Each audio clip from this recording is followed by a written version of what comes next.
Bismillahirrahmanirrahim. Assalamualaikum warahmatullahi wabarakatuh. Kebawah Duli Yang Maha Mulia Paduka Seri Baginda Sultan Haji Hassanal Bolkiah Muizzuddin Wad Daulah Ibni Almarhum Sultan Haji Omar Ali Saifuddin Saadul Khairuddin, Sultan dan Yang di-Pertuan Negara Brunei Darussalam telah berkenan menghantar titah-titah perutusan tahniah kepada Puan Yang Terutama The Right Honourable Mary Simon, Governor General Commander-in-Chief of Canada.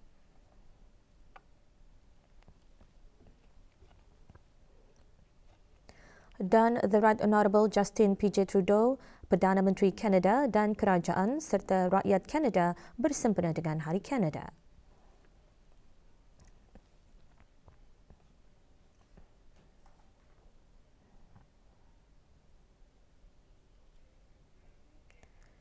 Kebawah Duli Yang Maha Mulia Paduka Seri Baginda Sultan Haji Hassanal Bolkiah Muizzuddin Wad Daulah Ibni Almarhum Sultan Haji Omar Ali Saifuddin Saadul Khairuddin, Sultan dan Yang di-Pertuan Negara Brunei Darussalam telah berkenan menghantar titah perutusan tahniah kepada Tuan Yang Terutama Ferdinand Romualdez Marcos Jr.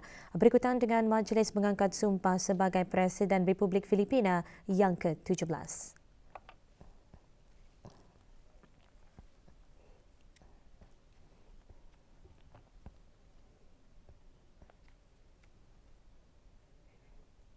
Sempena sambutan Hari Keputeraan ke-76 Kebawah Duli Yang Maha Mulia Paduka Seri Baginda Sultan Haji Hassanal Bolkiah Muizzuddin Wad Daulah Ibni Almarhum Sultan Haji Omar Ali Saifuddin Saadul Khairuddin, Sultan dan Yang di-Pertuan Negara Brunei Darussalam, dan bagi memeriahkan lagi sambutan berkenaan sukacita rakyat dan penduduk negara ini supaya sama-sama mengibarkan bendera di rumah kediaman masing-masing dan bangunan-bangunan pejabat dan perniagaan serta pemasangan dan penyalaan lampu-lampu cucul di bangunan-bangunan kerajaan dan sektor swasta.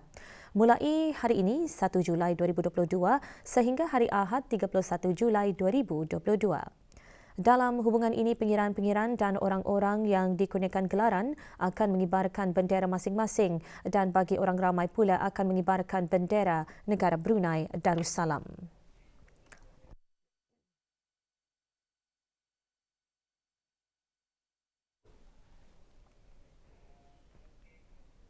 Berkibarnya bendera besar negara Brunei Darussalam menandakan bermulanya pengibaran bendera di seluruh negara sempena sambutan perayaan ulang tahun Hari Keputeraan Kebawah Duli Yang Maha Mulia Paduka Seri Baginda Sultan dan Yang di-Pertuan Negara Brunei Darussalam ke-76. Upacara pengibaran bendera besar negara Brunei Darussalam sempena sambutan perayaan ulang tahun Hari Keputeraan Kebawah Duli Yang Maha Mulia diadakan pagi tadi di kawasan lapang Kompleks Yayasan Sultan Haji Hassanal Bolkiah di Ibu Negara. Yang Berhormat Datuk Seri Paduka Awang Haji Ahmadin bin Haji Abdul Rahman, Menteri Hal Ehwal Dalam Negeri selaku pengerusi jawatankuasa kebangsaan sambutan menyempurnakan penyerahan bendera besar negara Brunei Darussalam untuk dinaikkan dan dikibarkan. Bendera besar negara Brunei Darussalam ini berkibar megah di pusat Bandar Seri Begawan sehingga 31 Julai 2022.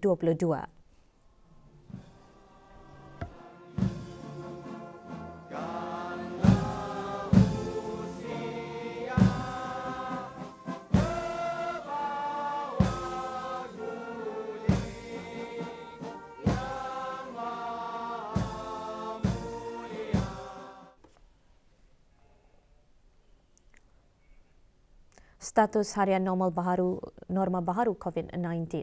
5 kes dalam kategori 4 iaitu mereka memerlukan bantuan oksigen dan di bawah pemantauan rapi. Kementerian Kesihatan juga memaklumkan 827 kes sembuh dilaporkan kemarin.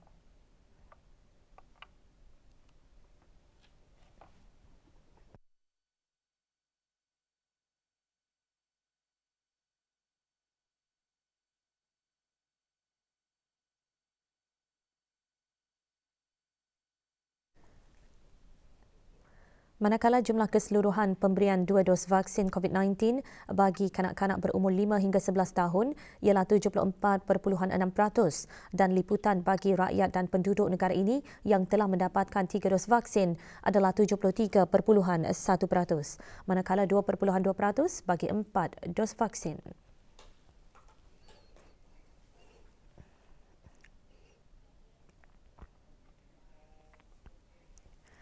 Jabatan Perdana Menteri dan jabatan-jabatan di bawahnya mengadakan majlis doa kesyukuran sempena memperingati Hari Puja Usia Duli Yang Teramat Mulia Paduka Seri Pangeran Muda Abdul Malik, Ibni Kebawah Duli Yang Maha Mulia Paduka Seri Baginda Sultan Haji Hassanah Bolkiah Muizzaddin Wad Daulah yang ke-39 tahun. Majlis berlangsung di Masjid As-Solihin, Kompleks Bangunan Jabatan Perdana Menteri.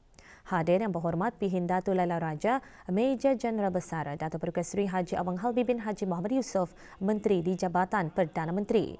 Majlis bermula dengan bacaan surah Yasin beramai-ramai dipimpin oleh Awang Haji Muhammad Izzad Izzuddin bin Pegawan Pihin Khatib Datuk Paduka Haji Imran, Pegawai Hal Ehwal Masjid di Masjid As-Solihin, yang juga memimpin bacaan doa kesyukuran.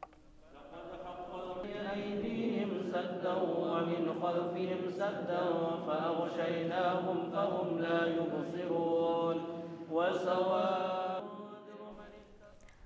memanfaatkan perbincangan yang berkembang mengenai dengan transformasi pendidikan, menghuraikan kandungan awal dan mewujudkan visi bersama merupakan objektif segmen peringkat tinggi Prasidang Kemuncak Transforming Education yang diadakan dalam format hybrid di Ibu Pejabat Pertubuhan Pendidikan, Saintifik dan Kebudayaan Bangsa-Bangsa Bersatu UNESCO di Paris, Perancis dari 29 hingga 30 Jun 2022. Menyertai Prasidang Kemuncak yang berhormat Datin Seri Paduka Dr. Hajar Romaizah binti Haji Muhammad Saleh, Menteri Pendidikan. Prasidang Kemuncak disertai oleh lebih 154 menteri dan timbalan menteri daripada ahli anggota UNESCO dan wakil dari Agensi Pertubuhan Bangsa-Bangsa Bersatu PBB, organisasi pelbagai hala serta pihak pendidikan yang berkepentingan. Pembukaan Prasidang Kemuncak dirasmikan dengan video message daripada Tuan Yang Terutama Antonio Guterres, Setiausaha Agung PBB. Prasidang Kemuncak antara lain bertujuan mencadangkan tindakan untuk Sidang Kemuncak Transforming Education yang akan diadakan semasa Perhimpunan Agung PBB sesi ke-77 pada September 2022. Sebagai sebahagian daripada agenda, Prasidang Kemuncak itu menyaksikan mesyuarat meja bulat yang mana menteri-menteri dari ahli anggota UNESCO menyatakan komitmen dalam transformasi pendidikan.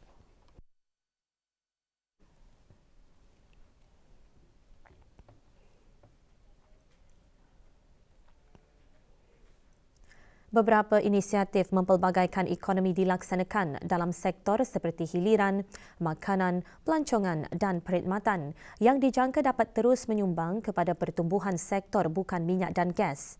Bagaimanapun, jelas timbalan Menteri Kewangan dan Ekonomi, lebih banyak usaha diperlukan melalui pendekatan Whole of Nation sama ada sektor awam dan swasta serta sokongan seluruh lapisan rakyat di negara ini.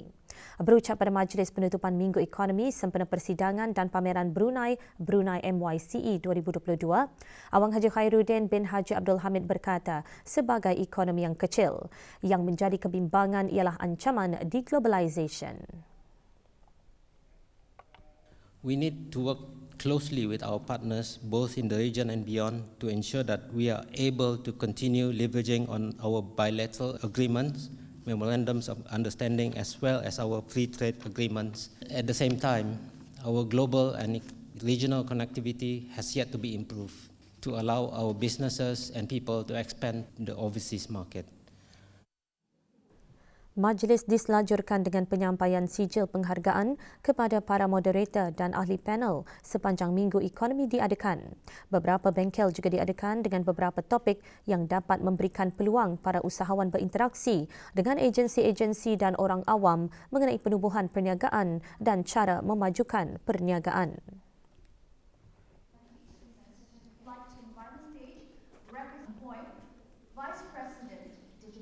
For seminar panel discussion, the future Brunei Bersempena Brunei MYCE 2022, Universiti Sultan Sharif Ali Unisa akan mengadakan Forum Ekonomi Islam esok. Forum antaranya akan menyoroti semula zaman kegemilangan pemerintahan kerajaan Islam Khalifah Umar bin Abdul Aziz dan kejayaan memerangi isu kemiskinan serta mengenal pasti kaedah terbaik menguruskan dan mentadbir harta kekayaan negara Islam dari sudut pengurusan Islam. Forum yang akan diadakan pada hari Sabtu ini bertajuk Pengupayaan Ekonomi Negara Islam, Sorotan Pengurusan Perbendaharaan pada Zaman Pemerintahan Khalifah Umar bin Abdul Aziz, dan isu-isu yang akan diketengahkan iaitu menyoroti kembali sejarah kegemilangan zaman pemerintahan Khalifah Umar bin Abdul Aziz dan juga mengenal pasti jenis sumber pendapatan ekonomi Islam yang diadaptasi pada zaman pemerintahan Islam yang moden pada masa kini. Borneo International Conference on Agrotechnology BICAT 2022 julang kali diadakan bersempena Brunei MYCE 2022 dalam Minggu Ekonomi yang dianjurkan oleh Universiti Teknologi Brunei. Persidangan sehari bertemakan Technology for Agriculture 4.0 bertujuan menjadikan sebagai satu platform untuk berkongsi informasi mengenai kaji selidik dan teknologi terkini yang digunakan dalam bidang agroteknologi. Persidangan akan berlangsung esok di Pusat Persidangan Antarabangsa Brakas. Ia juga akan memberi peluang untuk para penyelidik yang hadir nantilah, para penyelidik akademik, para pelajar, para peladang dan pengusaha untuk mengikutilah inovasi terkini dan cabaran-cabaran yang ada dan sama-sama ketani menolong untuk mencari jalan bagaimana mengatasilah cabaran-cabaran yang ada dalam bidang agrotechnology itu. So mungkin melalui research collaboration or student internship.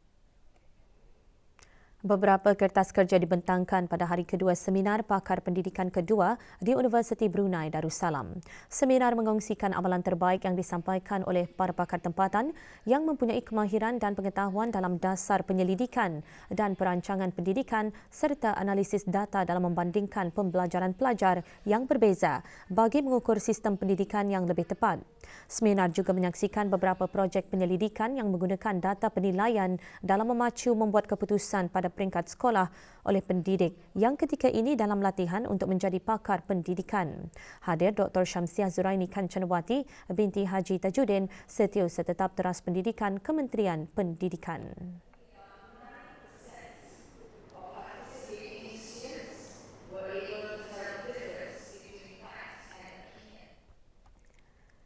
Laporan dari Tanah Suci. Pejabat Urusan Jemaah Haji Negara Brunei Darussalam Pentadbiran dan Perubatan di Arab Saudi baru-baru ini dijemput untuk mendengar penerangan berhubung insurans kesihatan yang termasuk dalam visa haji kendalian syarikat Mutawifi Jemaah Haji Asia Tenggara.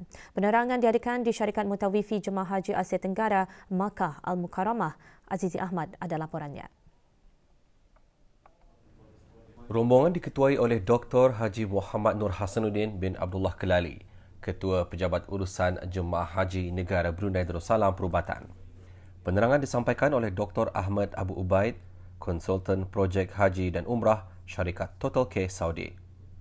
Syarikat Total Care Saudi adalah merupakan syarikat yang mewakili 26 buah syarikat insurans yang memberikan perlindungan terhadap jemaah haji.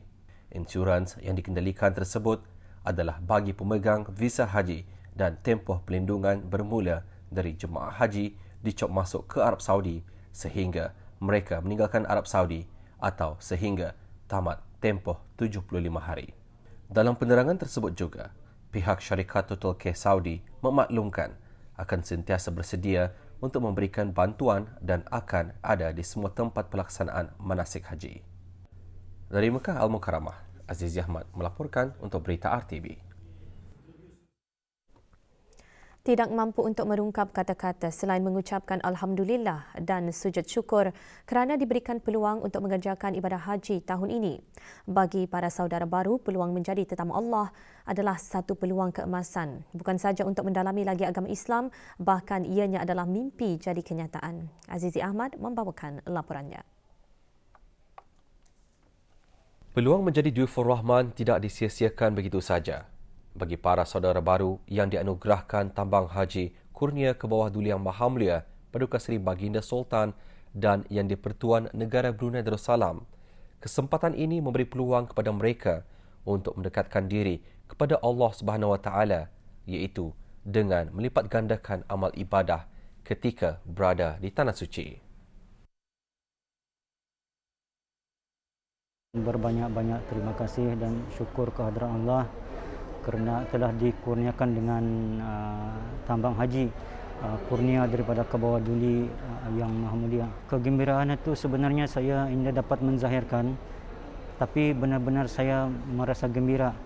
Rasa syukur dan terima kasih di atas anugerah menjadi salah seorang yang terpilih menjunjung kasih kepada Kebawah Duli Yang Maha Mulia. First time saya sembahyang betul-betul di depan Kaabah.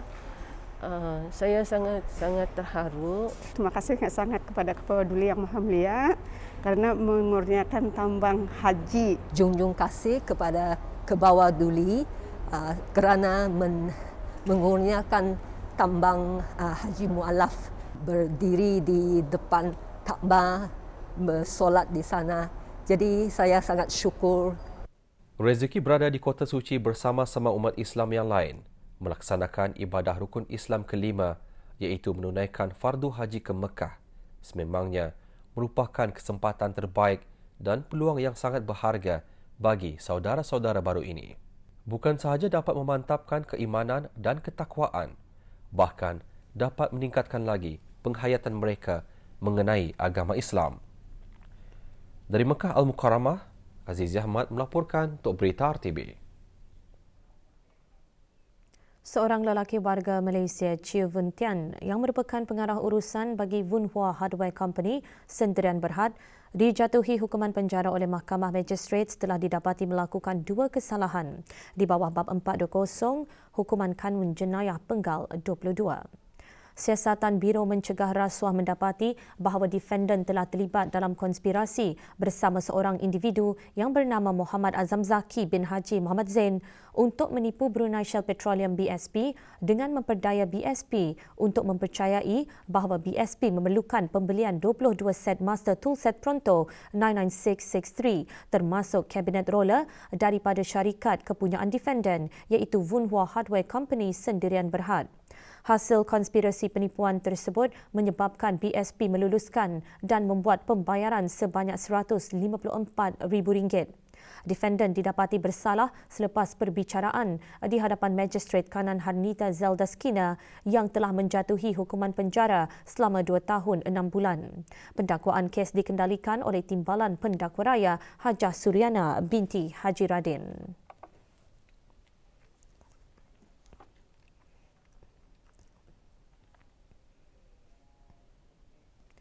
Bahagian hasil Kementerian Kewangan dan Ekonomi mengingatkan syarikat-syarikat yang berdaftar di bawah Akta Syarikat Penggal 39 perlu menghadapkan penyata cukai. Peringatan dikeluarkan selepas 16 syarikat tempatan diarah membayar denda setelah wakil-wakil syarikat tersebut mengaku bersalah di Mahkamah Magistrate kerana gagal mematuhi Seksyen 52/1 Akta Cukai Pendapatan Penggal 35 iaitu gagal menghadapkan penyata cukai pendapatan bagi tiap-tiap tahun kewangan.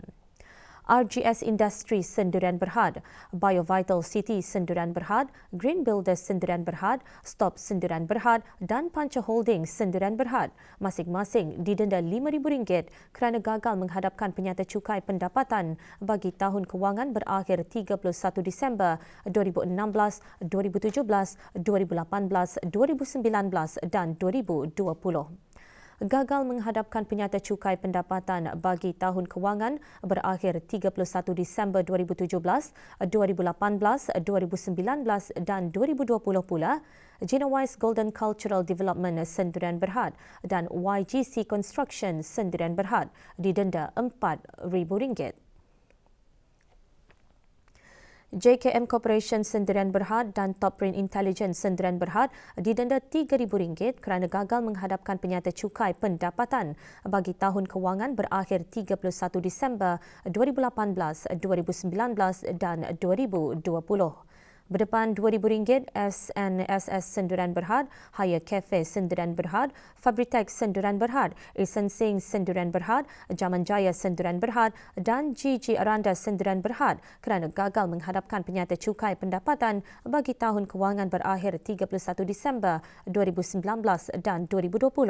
Manakala Borneo Hill Sendirian Berhad didenda RM1,000 kerana gagal menghadapkan penyata cukai pendapatan bagi tahun kewangan berakhir 31 Disember 2020.